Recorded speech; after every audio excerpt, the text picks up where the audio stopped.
Evet, Soğut Ağa'nın şöminesi bu. Büyük şömine yanıyor, ortancılı sönüyor, daha büyüğü de sonra yakıyoruz, yemek pişiriyoruz. Burada Soğut Ağa'nın şöminesi, burada ayaklarını böyle kızdırıyor. Böyle kızdırıyor.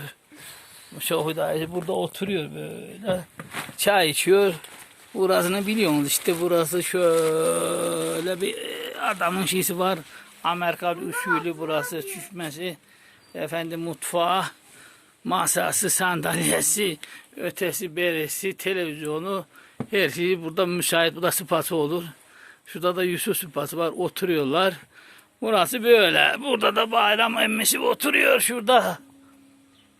Şöminesinde attım koca bir kütük yanıyor 3 saattir. Böyle ara sıra ısınıyor. Hadi selamun aleyküm. Al oğlum kapat.